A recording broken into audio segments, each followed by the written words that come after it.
I'm going to talk about Unique Self Symphony right now. And we want to actually lay out the vision of the Great Library. Right? And the Great Library, we've been talking about all week, right? And for the last couple of years, kind of intensively. Right? The Great Library is an expression of what we call evolving the source code. Right? We want to participate, in our language, I want to play a larger game. And I want to participate in the evolution of love. Right? And, retreat after retreat, conversation after conversation, we've talked about shifting our intention. And one of the words I've tried to bring into culture is evolutionary love. Right? Peirce, kind of wrote the essay 100 years ago, and Barbara and I, Zach and I, Christine and I, and the outrageous love version of it, we've talked about evolutionary love as a kind of core, essential structure. We've talked about participating in the evolution of consciousness, but we've said that the interior of consciousness is love. Right? Sat, right? Being, Chit, consciousness, Ananda, love, bliss.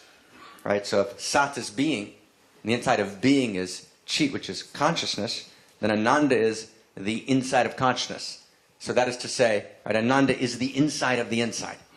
Right? Or what we call, in the original Hebrew, the Holy of Holies. Or Lifnai v'Lifnim. Umka de Umka, the deepest of the deep, the inside of the inside. Right? The Holy of Holies is love. It's the interior structure of reality. And we take that seriously. And the core mimetic structure that the think tank is committed to, as I think almost everyone in the room knows, but a bunch of great, awesome new people, is the universe : a love story. But not a Harlequin romance, right? Not a light love story, a love story which is filled with agony and ecstasy. It's not ordinary love, it's outrageous love, and we'll talk more about those terms as we move through the weekend. It's evolutionary love. But that understanding that reality is not a fact, it's a story. It's not an ordinary story, it's a love story. It's not an ordinary love story, but it's an evolutionary love story. Those sentences are sutras for us. They're verses, right? They're essential structures, and there's hundreds and thousands of pages, right, that have and need to be written. And if I would say our penultimate project in the center that emerges from the Great Library and from a series of 25 source code changing books that all relate together is this large book authored not by any one person, but by 40 people, right? 50 people, and our friend, right, that you've introduced me to, Mr. Taleb, will be one of them, right? Who are Nobel Prize winners, right? Who are physicists, who are interior scientists of spirit, who are anthropologists, who are politicians, and all of this group together comes together and says, actually, there's things that we know. And in a world filled with radical uncertainty, there's things that we know. We know something about the mimetic structure of reality. We bow before the mystery, right? We're always bowing before the uncertainty, but there's things that we know.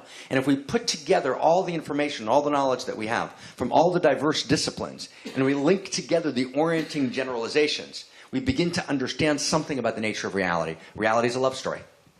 And not an ordinary love story, it's an outrageous love story. It's filled with agony and ecstasy, but it's moving in a direction. Right? It's powered by the evolutionary eros. And the evolutionary eros, right, is at the center of everything. Right? Its insides are lined with love. Right? Wrote Solomon, right, several thousand years ago. Right? Tochora tsufa hava. Its insides are lined with love. But when we bring that together with systems theory, right, and chaos theory, right, and complexity sciences, when we bring that together with the best of anthropology, when we bring it together with, right, the 6 structures of attachment theory, when we bring it together with the 11 schools of psychology, when we bring it together with the unique self-economics and what all the things that holonomics is emergent from, when we bring it together with theories of relationship, when we bring it together with, right, with, and we actually abstract the orienting essential directions of each of them, we show that all of them implicitly, and often unconsciously, like attachment theory, right, are saying the same thing, which is the universe is a love story. And that's its nature, it's its essential nature. And imagine what it would be, right, if every child awakened into reality, right, in 30 years from now, knowing, wow, the universe is a love story. That's just its nature, that's a given, right? And it's not because, Mark and David wrote a book, or Barbara wrote a book, right? It's because, just like we know democracy exists, it becomes a given in the structure of reality. Reality is a love story. And in that love story, right, I'm a unique self, and my uniqueness is irreducible, right? And it's beyond my job, because in 30 years, a lot of people aren't going to have jobs, right? So it's beyond my job, right? It's actually, what happened to the manufacturing class, right, of American males who in mass voted for Trump because they lost their fundamental core of identity because they lost their jobs, right? And then kind of white-collar liberals and both coaches think, we're feeling good, we got jobs. Well, not for long, buddies, right? It's actually all changing. The whole game is changing, right? But when that game changes, something remains, which is I'm an irreducible, unique self. I have a unique perspective. I'm a unique quality of intimacy.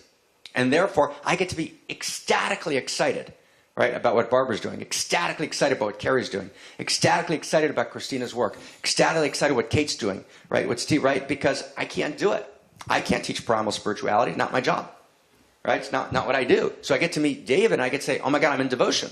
I'm so excited, right, because here I am in devotion to an irreducibly unique expression of the love intelligence, having a Zach experience and then being Jeff. And believe it or not, oh my God, wow, right? So it's like, that's a wild understanding. I'm a unique expression of the love intelligence. No one else is it but me. Right? And when that knowledge, when that gnosis becomes part of the very fabric of reality, and that people actually access their irreducible value, right, through their irreducible uniqueness and their irreducible beauty and the irreducible quality of eros and intimacy and contribution that they are in the world by their very sense of being, then something's changed. So putting that ultimate mimetic structure into the world, that's why we're here, right? That will cause what Barbara and I have called together over the last couple of years, right? Barbara's phrase, planetary awakening, moves from planetary Pentecost to awakening because it's a little broader, right? And my phrase, unique self-symphony, when we merge those memes, we got a planetary awakening through a unique self-symphony. That's exciting.